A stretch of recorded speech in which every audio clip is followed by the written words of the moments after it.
बिस्मिल्लाहिर्रहमानिर्रहीम। अस्सलाम वालेकुम। हमारे करीब के गांव में दो बहनें रहती हैं जिनकी उम्र बाल तरतीब 13 और 14 या 14 और 15 साल होगी। वो मेरे इंतहाई करीबी दोस्त की सगी भांजियाँ हैं। उनकी वालदा फौत हो चुकी हैं और अपनी नानी अम्मा के साथ रह रही हैं। कल मेरी दोस्त से बात हो रही थी तो उन्होंने मुझे बताया कि आंटी मेरी दोस्त की वालदा साहबा मुझे बहुत याद करती हैं, बल्कि नाराज़ भी हैं कि मैं जब से बाहर गया हूँ उनसे रब्ता नहीं किया। उनका शिकवा भी बजा था, मगर मेरी भी मजबूरी है। यहाँ ड्यूटी बहुत लंबी होती हैं, मैं तो अपने घर भी रब्ता नहीं रख पाता को जाके आंटी से बात कर सकता। खैर, मैंने दोस्त से नंबर लिया और उसी वक्त आंटी को कॉल की। आंटी मगरिब की नमाज़ पढ़कर मुसल्ले पर बैठी थीं जब उनका मोबाइल पकड़ाया गया। वो पहले तो थोड़ी देर रोटी रहीं, फिर मेरे माजरत करने पर राज़ी हो गई।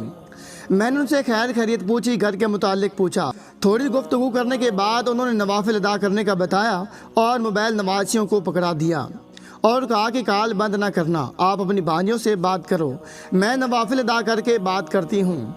मैंने उन दोनों बहनों से बातचीत शुरू कर दी और बात घूमते घूमते रमज़ान और फिर ईद पर पहुँच गई। ईद की शॉपिंग की बात हुई तो बच्चियों के चेहरे उदास हो गए। उन्होंने बात को बदल दिया, किसी और मौजू पर बात चली गई और फिर अचानक से छोटी बहन ने मुझसे सवाल किया कि आपको हमसे नफ़रत नहीं है। ये बात सुनकर मुझे अजीब लगा। बड़ी बहन ने फ़ौरन से बात बदलना चाही, मगर मैं ज़िद पर अड़ गया तो उसने बताया कि जब से वालदा साहबा फौत हुई हैं, वालिद साहब ने हमसे कतई ताल्लुक़ कर लिया है और हमको अपनी औलाद मानने से इनकार कर दिया है। ये बात हमारे ननियान के गांव में भी पता चल चुकी है। अब अगर कोई हमसे रिश्तेदारी की खातिर भी आता है तो गांव के लोग, खासकर हमारे करीबी लोग, उन्हें बता देती हैं कि इनको इनका बाप भी अपनी औलाद नहीं मानता। यूँ हमारा रिश्ता जुड़ने से पहले ही टूट जाता है। चंद दिन पहले की बात है कि मेरी छोटी बहन गांव के घर में महफिल थी, वहां से फारिग होकर आ रही थी कि रास्ते में खाली गली के अंदर इमाम मस्जिद साहब के बेटे ने उस पर ज़बरदस्ती करने की कोशिश की है। मेरी बहन ने मुज़ाहमत की तो उसने धमकी देते हुए कहा कि अगर मैं चाहूँ तो तुमको अभी के अभी संसार करने का हुक्म दिलवा सकता हूँ। इससे पहले कि मेरी छोटी बहन कोई जवाब देती, पीछे से मेरी नानी अम्मा भी निकल आई तो वो लड़का मेरी नानी अम्मा को देखकर वहाँ से चला गया। मेरी बहन ने सारी बात रो रो कर नानी अम्मा को बताई और तब से वो बहुत परेशान रहने लगी हैं। कहते हैं कि किसी दिन हम लोग मारे जाएंगे और हमारा जनाजा पढ़ने वाला भी कोई नहीं होगा। मैंने और नानी अम्मा ने उसको बहुत समझाया है, मगर ये नॉर्मल नहीं होती। तब से इन्हीं बातों में खोई रहती है। रात को इशा के बाद मुसल्ले पर खड़ी होती है और कई बार हम सैरी के लिए उठते हैं तो ये मुसल्ले पर ही होती है।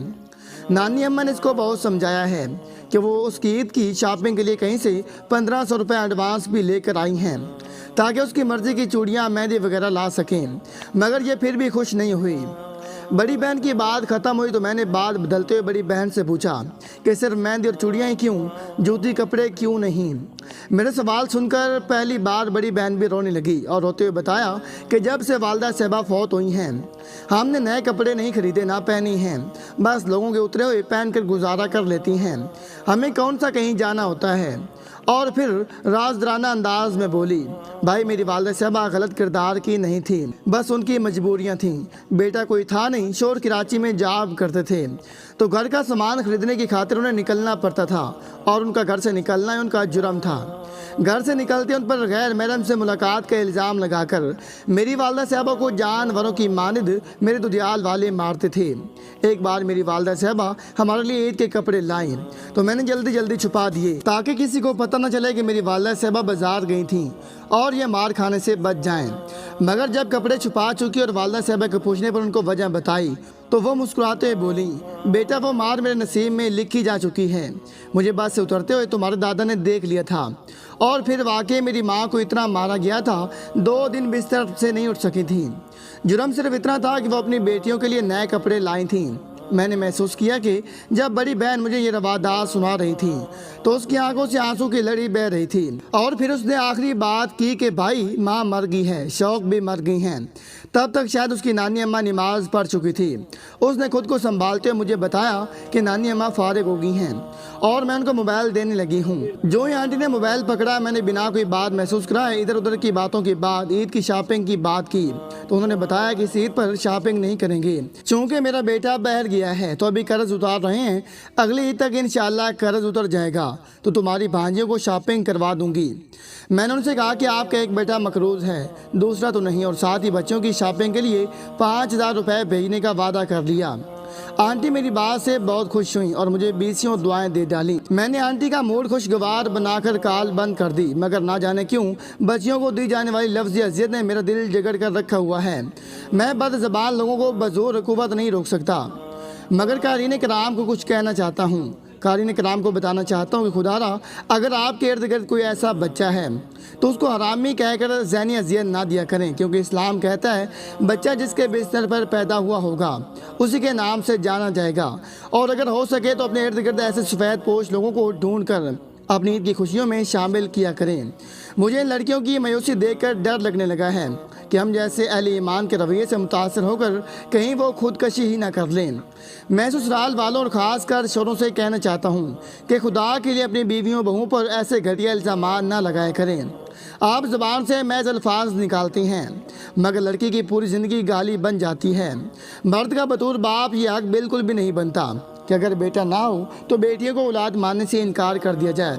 बेटियों से ये सोचकर मोहब्बत कर दिया करें कि बेटी से मेरे प्यारे नबी करीम सल्लल्लाहु अलैहि वसल्लम की नस्ल चल रही है। अस्सलाम वालेकुम सर, इस्लाम में फ़लाह है अगर आप अहले ईमान हों तो। मुझे अबू बकर साहब जो आजकल डमारिक में मुकीम हैं, वहाँ अपना कारोबार है, वो साल में 6 महीने कारोबार और फैमिली को देती हैं और 6 महीने इस्लाम की तबलीग के लिए रखे हुए हैं। इस दौरान वो दुनिया से तकरीबन ला ताल्लुक़ होती हैं, यहाँ तक कि मोबाइल भी साथ नहीं रखते, क्योंकि वो टाइम खालिस्तन अल्लाह ताला के लिए मुख्तस है। आप सुने उनकी कहानी उन्हीं की ज़बानी। मेरा नाम जबील मसीह था, मेरा ताल्लुक़ लाहौर से था।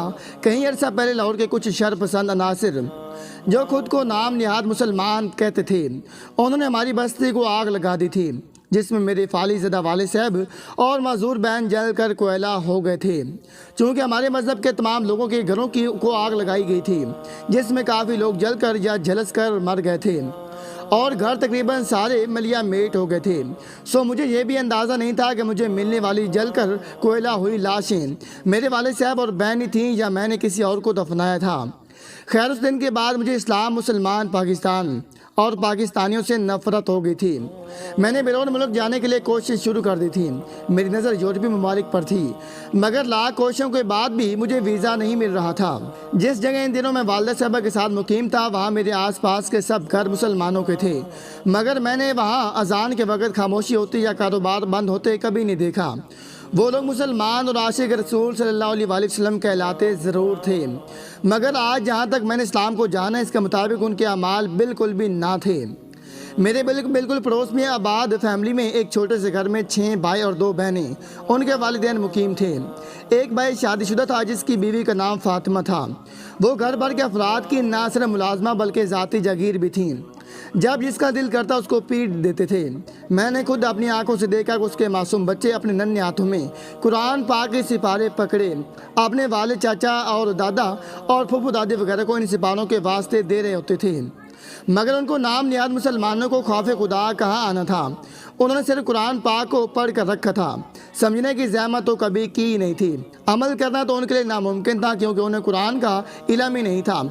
मेरी वालिदा साहबा का और मेरा रोज़गार भी लोगों के घरों में काम करना ही था। यूँ मेरी वालिदा साहबा ने फातिमा से भी ताल्लुकात इस्तेवार कर रखे थे। हम लोग कहीं बार महीने बाद बच जाने वाली रकम भी फातिमा को दे चुके थे ताकि अपना इलाज करवा लिया करें, क्योंकि उसके जिस्म पर हर वक्त ससुराल और शोर तशद्दुद से ज़ख्म बने रहते थे और उसके पास से खून की बदबू आती रहती थी। मेरी वालिदा साहबा ने उससे पूछा था कि तुम इन लोगों को जान क्यों नहीं छोड़ देती, वापस चली जाओ अपने मेके में, जिस पर फातिमा ने रोकर बताया था कि उसके मेके में सिर्फ उसके वालिदैन थे, बहन भाई कोई नहीं था। एक चाचा जो वालिद साहब की सारी जायदाद पर काबिज हो चुका है, अगर वापस गई तो वो मुझे और मेरे बच्चों को सिर्फ उस चंद लाख की जायदाद की एवज़ मरवा देगा। मेरे पास अल्लाह ताला की ज़ात के सिवा कोई ठिकाना नहीं है, लिहाजा मेरी कोशिश है कि किसी न किसी तरह मेरा घर बसता रहे। मेरी वालिदा साहबा खामोश हो गई, मगर फातिमा का घर ज़्यादा अरसा ना बच सका। उसे चंद साल बाद तलाक देकर 3 बच्चों के हमरा घर से निकाल दिया गया। तो फातिमा ने तमाम मुसलमान घरों को छोड़कर हमारे घर में पनाह ली اور عدت وہیں گزارنے دینے کی مہلت مانگی۔ میری والدہ صاحبہ نے نہ صرف حامی بھر لی بلکہ وہاں سے رہائش بھی بدل لی تاکہ فاطمہ کے صاحب کے سسرال والے ہمیں بچوں یا فاطمہ کو کوئی نقصان نہ پہنچا دیں۔ ہم نے کینٹ کے قریب گھر کرائے پر لے لیا۔ فاطمہ نے وہیں اپنی عدت گزاری۔ اس دوران اس کا اور اس کے سارے بچوں کا خرچہ میں نے اٹھایا۔ جب فاطمہ کی عدت پوری ہو گئی تو میری والدہ صاحبہ نے اس سے مستقبل کے متعلق پوچھا تو وہ رونے لگی۔ میری والدہ صاحبہ نے اس کو دلاسا دیا اور سمجھایا کہ لوگ اس بات کو انتہائی غلط رنگ دیں گے۔ ہم لوگ پہلے اس قیامت سے گزر چکی ہیں۔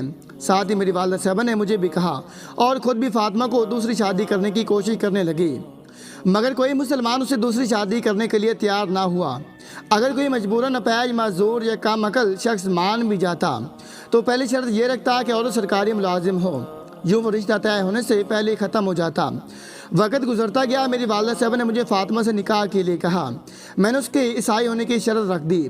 جب میری والدہ صاحبہ نے فاطمہ سے بات کی تو وہ رونے لگی اور کہنے لگی کہ میں مذہب نہیں چھوڑ سکتی اور غیر مسلم سے شادی کی اجازت میرا مذہب نہیں دیتا۔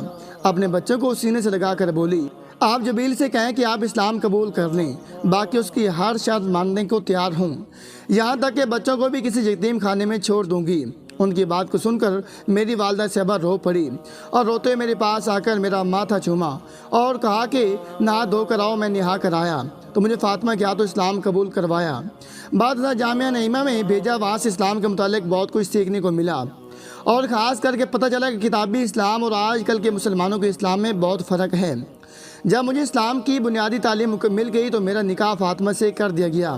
میں نے زندگی میں کبھی اپنی بیوی سے اونچی آواز میں بات نہیں کی اور جب سے مجھے پتہ چلا کہ یہ نام میرے نبی کریم صلی اللہ علیہ وآلہ وسلم کی بیٹی کا تھا، میری نظر میں میری بیوی کا مقام اور بھی بڑھ گیا۔ میں اپنی والدہ کے انتہائی مطیع و فرما بردار ہو گیا اور یہ سب کچھ اسلام سے سیکھا۔ تقریباً 3 سے 4 سال میں الحمدللہ میں نے بہت سارے اسلام سیکھ لیا۔ اسی دوران میری والدہ صاحبہ بھی مسلمان ہو گئی۔ میں نے ایک بار پھر بطور مسلمان نمائندے کے لیے اپلائی کیا تو میرا بیوی، بچوں اور والدہ صاحبہ سمیت سب کا ویزا نکل آیا۔ ہم لوگ جب سے یہاں منتقل ہوئے کبھی پلٹ کر واپس نہیں گئے۔ یہاں میں نے دنیا بھر کے مسلمانوں کو دیکھا، بڑے بڑے علماء سے بھی اسلام کے متعلق سیکھا اور اس نتیجے پر پہنچا کہ پاکستان میں لوگ جو کچھ اسلام کے نام پر کر رہے ہیں وہ محض جہالت ہے۔ اسلام ایک بہت ہی خوبصورت اور مکمل دین ہے۔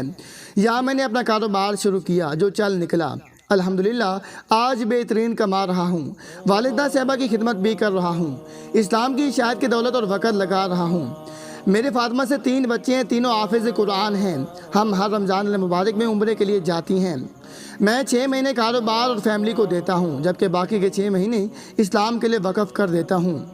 میری خواہش ہے کہ تمام پاکستانی ایک بار اسلام اور قرآن کو سمجھیں تاکہ ان کو اندازہ ہو کہ وہ جس راہ پر چل رہے ہیں وہ اسلام کے بالکل متضاد ہے۔ آپ کا سلسلہ سدھار پڑا تو مجھے لگا مجھے بھی اپنا واقعہ شیئر کرنا چاہیے تاکہ لوگ اسے سیکھ سکیں اور ان کے دل میں نیک عمل کرنے کا شوق پیدا ہو۔ والسلام۔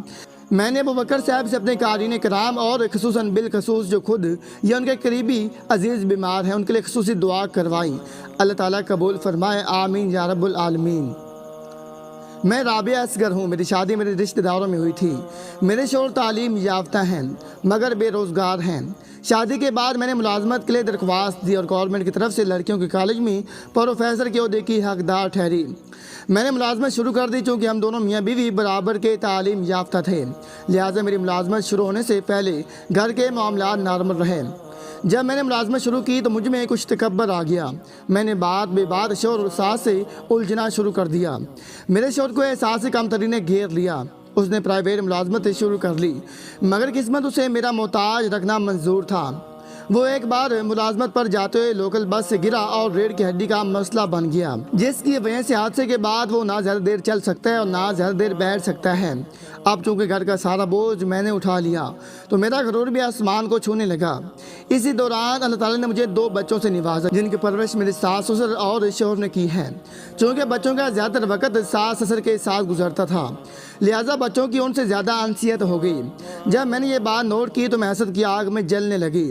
میں نے ساس سسر پر بچوں کے قریب آنے پر پابندی لگا دی اور ایک ملازمہ رکھ لی۔ پہلی بار میرے شوہر نے میرے سامنے احتجاج کیا اور میں نے طلاق کا مطالبہ کر دیا کیونکہ مجھے یقین تھا جس بحران کا شکار میرا سسرال ہے وہ لوگ کبھی مجھے طلاق نہیں دے سکتے۔ میرے مطالبے کا رزلٹ بھی میری منشا کے مطابق تھا۔ میرے سسرال والوں نے ہار مان لی اور کم از کم میرے سامنے بچوں کو پیار جتانا چھوڑ دیا۔ میں نے ملازموں کو سختی سے منع کر رکھا تھا کہ میری غیر موجودگی میں بچوں کو دادا دادی سے نہ ملنے دیا جائے، مگر ملازمہ میرے حکم پر پورا عمل نہ کرتی۔ یہی وجہ تھی کہ میرے گھر واپس آ جانے کے بعد میرے ساس سسر تو بچوں کے قریب نہ جاتے، مگر میرے بچے دادا دادی کو ڈھونڈتے ہوئے ہر 10 منٹ بعد ان کے کمرے میں پہنچ جاتے۔ مجھے میرے مقصد میں پوری کامیابی نہ ہوئی تو میں نے ساس اور سسر کی حفاظت کرنے سے صاف انکار کر دیا اور کہا کہ اس بات کے اسلام نے مجھے پابند نہیں بنایا، میں تمہارے والدین کے ساتھ نہیں رہ سکتی، یا الگ گھر کا انتظام کرو یا مجھے طلاق دے دو۔ مردانہ غیرت کے جوش میں آ کر میرے شوہر نے مجھے طلاق دینے کا فیصلہ کر لیا، مگر اس کے ذہین والدین نے حالات کی نزاکت کو سمجھتے ہوئے 1 مہینے کے اندر اولڈ ہوم منتقل ہو جانے کا وعدہ کر دیا۔ یوں ایک بار پھر میں نے شوہر پر اپنی برتری ثابت کر دی۔ ٹھیک 1 ماہ بعد جب میں ڈیوٹی سے واپس پہنچی تو میرے ساس سسر کو لاہور کے ایک فضائی ادارے میں چھوڑا جا چکا تھا۔ میرا شوہر بیٹھا رو رہا تھا۔ جب میں گھر پہنچی تو مجھے ہاتھ جوڑ کر کہنے لگا کہ لوگوں کو نہ بتانا، میرے والدین اولڈ ہوم گئے ہیں، بس یہی کہنا کہ اپنے کسی رشتہ دار کے پاس رہنے گئی ہیں۔ میں نے شوہر کی بات مان لی اور اس کا بھرم رکھ لیا، کیونکہ اس بات میں میرا بھی فائدہ تھا۔ ایک تو مجھے میرا مقصد مل گیا تھا اور دوسرا میں اس وقت تک لوگوں کی نظروں میں گرنے سے بھی بچ گئی تھی۔ میں نے جلد شہر میں کرائے پر گھر لے لیا اور بچوں اور شوہر کو لے کر وہاں منتقل ہو گئی۔ جب سے آپ نے رمضان المبارک میں چھوٹی نیکیوں کے متعلق تحریر لکھنا شروع کیا تو میں بہت متاثر ہوئی، یہاں تک کہ میں نے اپنے شوہر کو کہا کہ وہ والدین کو اپنے گھر لے کے آئے، ساتھ ہی اس کو آپ کی تحریر پڑھائی۔ میرا شوہر میرے فیصلے سے بہت خوش ہوا۔ پچھلے 3 سال میں پہلی بار میں نے اپنے شوہر کے چہرے پر مسکراہٹ دیکھی۔ میرے ساس سسر اب واپس گھر آ چکی ہیں۔ میں نے ان کو سگے والدین کی طرح عزت و خدمت کرنا شروع کر دیا ہے۔ اپنے بچوں کا تربیت کا ذمہ بھی ان کو سونپ دیا ہے۔ انہوں نے مجھ سے اس بدلاؤ کی وجہ پوچھی تو میں نے ان کو بھی آپ کے متعلق بتایا ہے۔ انہوں نے آپ کو بہت دعائیں دیں اور آپ ہماری سحری افطاری اور نماز کی ہر دعا میں شامل ہوتی ہیں۔ بہت شکریہ ہماری زندگی میں معجزہ بن کر آنے کے لیے۔ میں نے محترمہ رابعہ اصغر صاحبہ کو بتایا کہ ساس سسر کا احترام کرنے کے لیے یہ حدیث ہی کافی ہے، جس کا مفہوم کچھ یوں ہی بنتا ہے کہ جس نے میری امت کے بزرگ کی عزت کی اس نے گویا میری عزت کی، اور سب سے بڑھ کر یہ ساس سسر اللہ تعالیٰ کی طرف سے خاص تحفہ ہوتی ہیں جس کا احسان ان کے چلے جانے کے بعد ہوتا ہے۔ اللہ تعالیٰ آپ کو آپ کے اچھے فیصلے پر قائم رکھے۔ آپ کے لیے دعا گو ہوں۔ جزاک اللہ۔